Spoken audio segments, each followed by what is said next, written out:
Welcome to the final day, number 5, of the I Need Some Help Self-Care Challenge.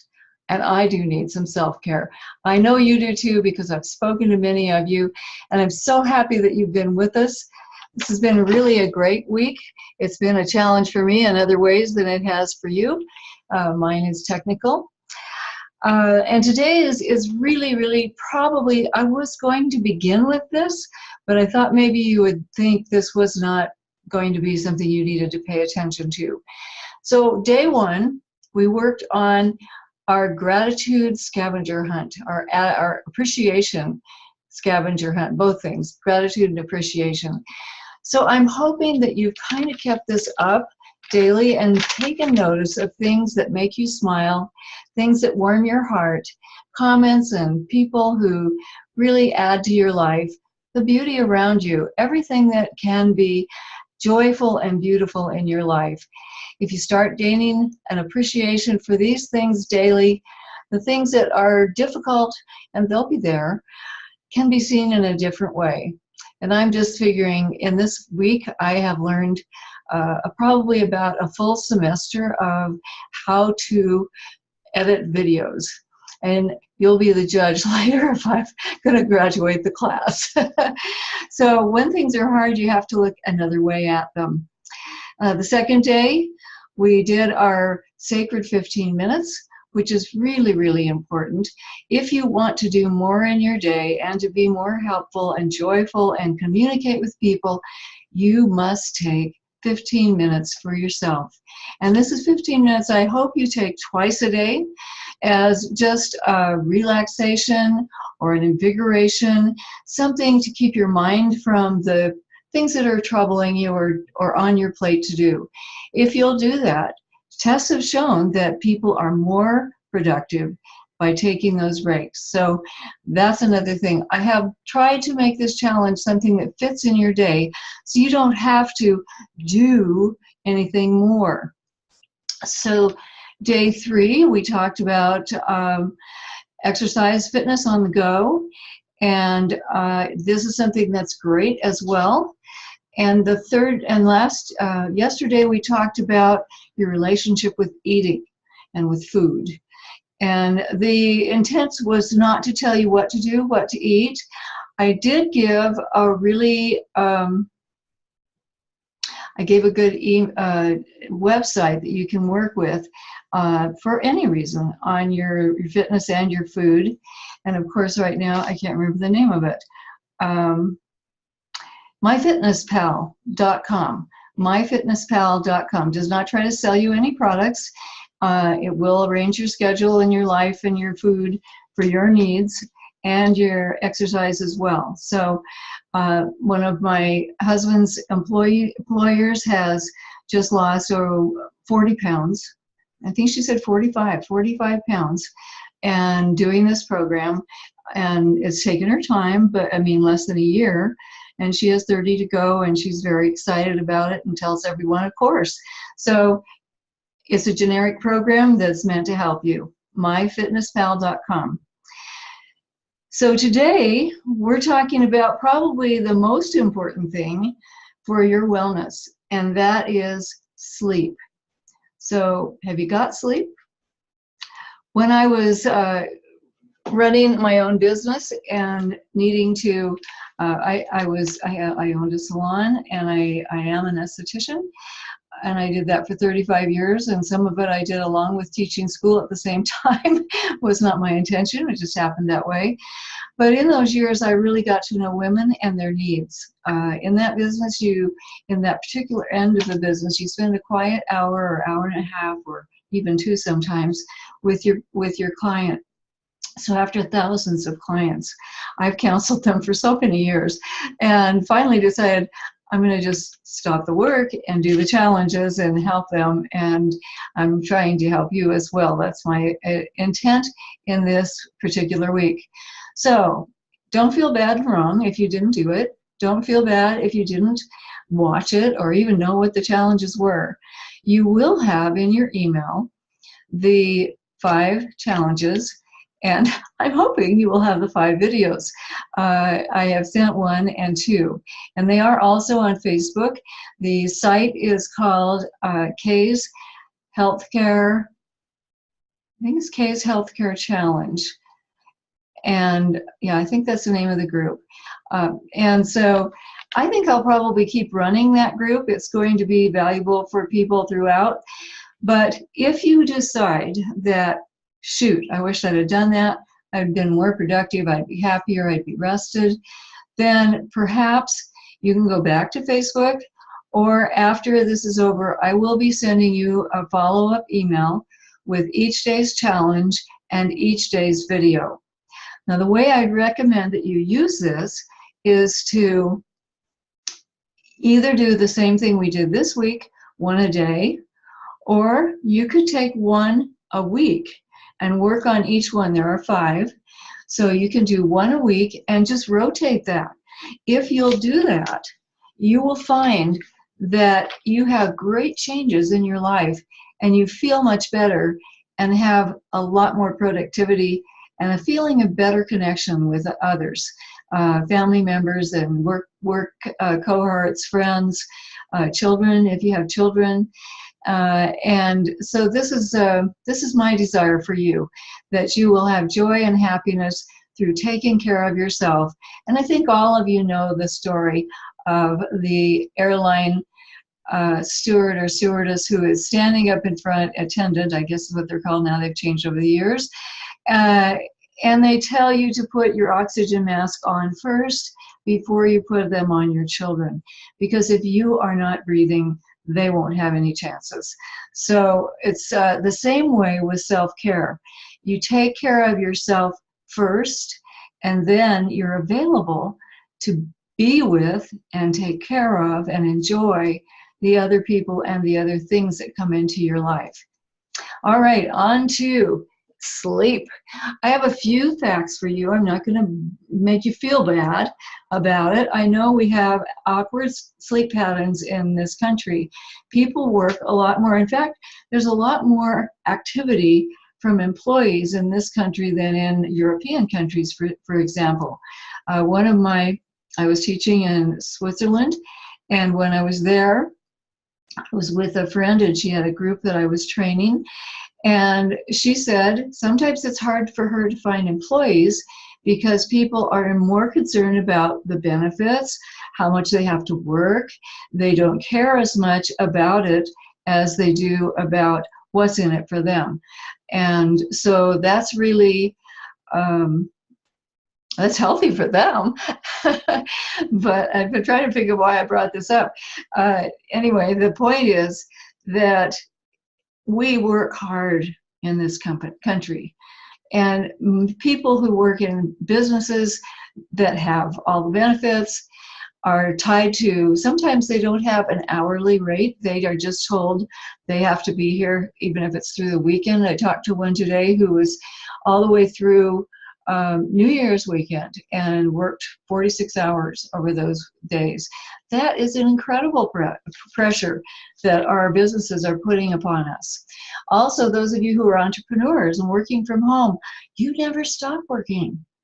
So all of this is really for you.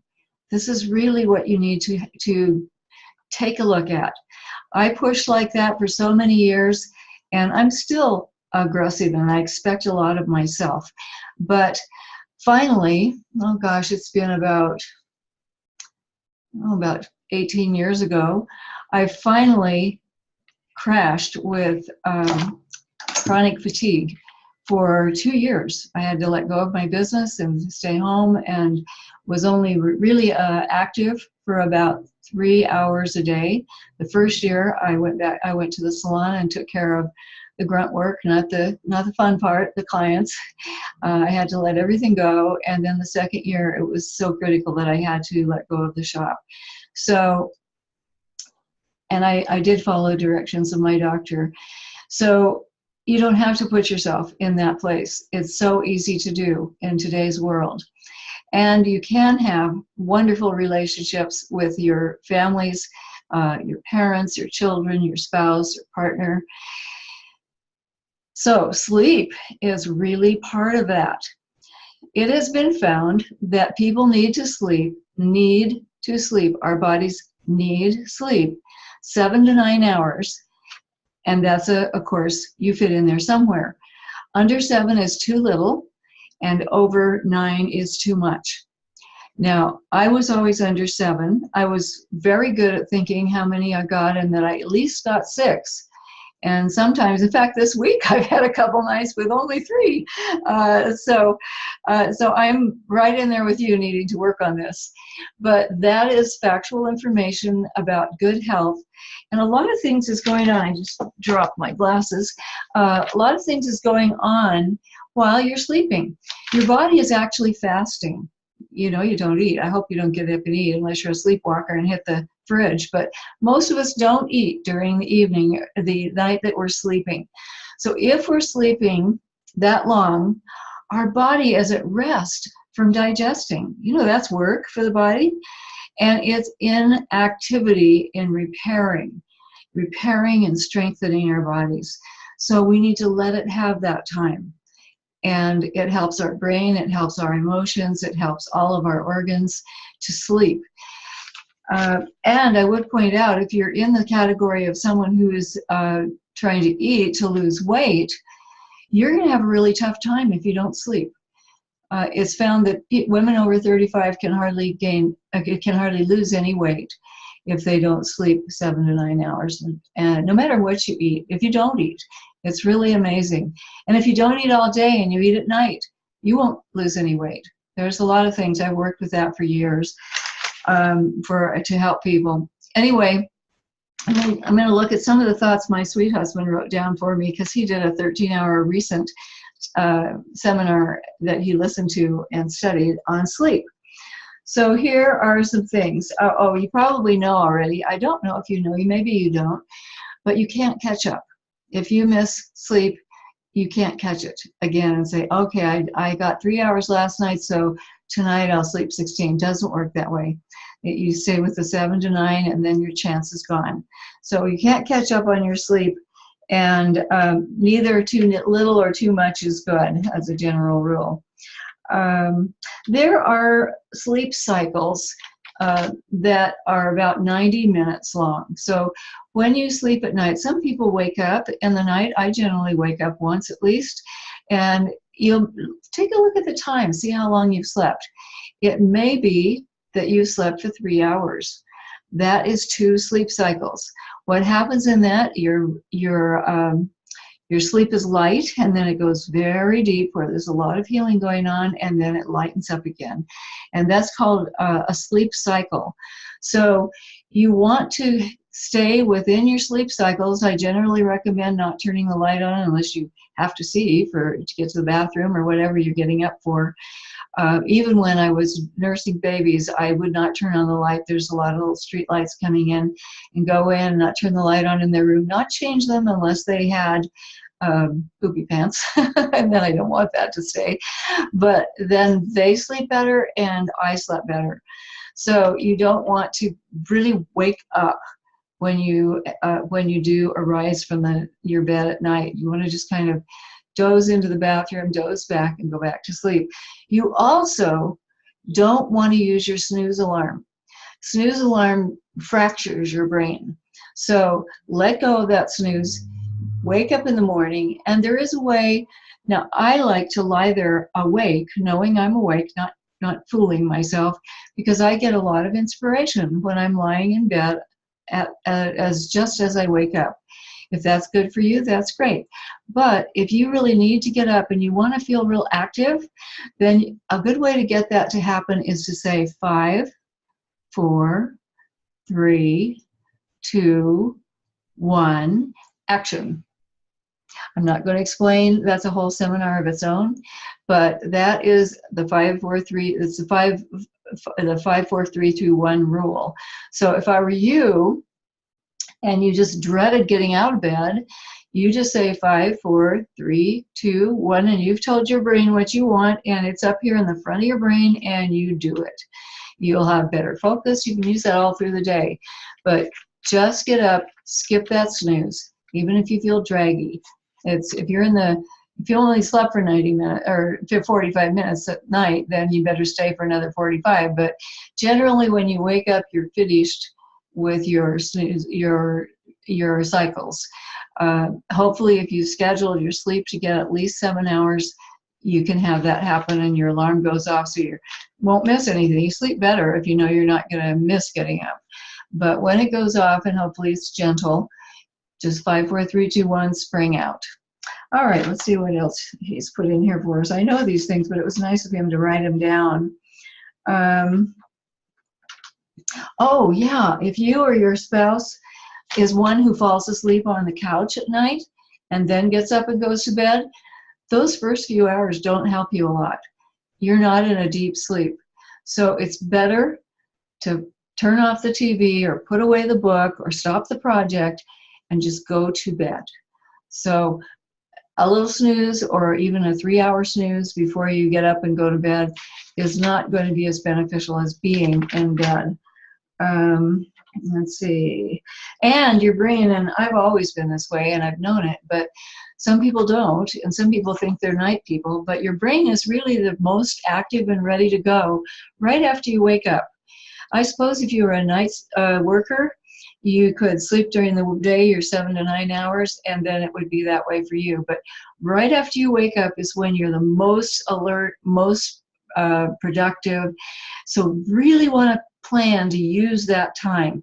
I would not be doing your little chores around the house or at the office or sorting boxes. I would at that time go right to the main tasks of the day, the main things that you're going to be challenged by. So that's why people who do help you with your day timer and your scheduling tell you to do the most difficult projects first. So just get right to it. If you work at home, don't even get dressed. Just leave your pajamas on, unless you have clients that come to you. But if you're not being seen, just go right to that heavy duty stuff and get it going in those first 3 hours. Let's see. I hope you learned something out of this. There's a lot of really wonderful things. Oh, the benefits of sleep are that you are less stressed. Now, that would be a huge thing for everybody in this group because we all came from overwhelm. And so you'll be less stressed in the day if you sleep at night, and you're more productive. And you won't have fatigue later in the day that you might have been having. So that's a huge benefit. And I think that's all. Oh, it also really, really helps your attitude. You'll find that very quickly once you try to interact with another person, that your attitude is much better if you've had sleep. So, okay, I think that's it. I think I've told you absolutely everything that he jotted down. Hopefully something there was more value. The main thing I wanted to do is have a little impact so that you will be great about finishing your day so there's time for you to sleep 7 to 9 hours. If you do that, I know you'll have a better outlook on life. You'll be able to really stay with your gratitudes every day, your appreciations. You'll probably eat better. And I think that you'll be more interested in doing some exercise. So I'm wishing you a good night's rest tonight. I did put down a little thing I'd like you to do and to feedback to me on your challenge today, just to jot down what time you went to sleep last night and woke up, how many hours that was, how you felt, that kind of thing. So if you would do that and return those to me, that would be wonderful. I will be following up after this, as I said, with an email with these things in it. It may not be till Monday or so because I am not the best video editor, or yeah, I guess that's right, editor. No, yeah, editing videos. That's my new skill this week. So I'm going to do the last 3 as quickly as I can. I want to offer you at the end of this challenge an opportunity to speak with me about what you did and what you're going to do and how we can better find a way for you to fit self-care into your day. So if you'd like to chat with me, I'm really good at figuring out, oh, this is what you're doing, and what can we do to tweak that so that you felt better. So if you want a free self-care conversation with me of up to 60 minutes, up to an hour, then that is something that I will add in my email to you, and hope that you'll take advantage of it. I'm wishing you a wonderful day, a great life, feeling well, feeling happy and joyful, not sweating the small stuff. Much love to you all. Bye-bye.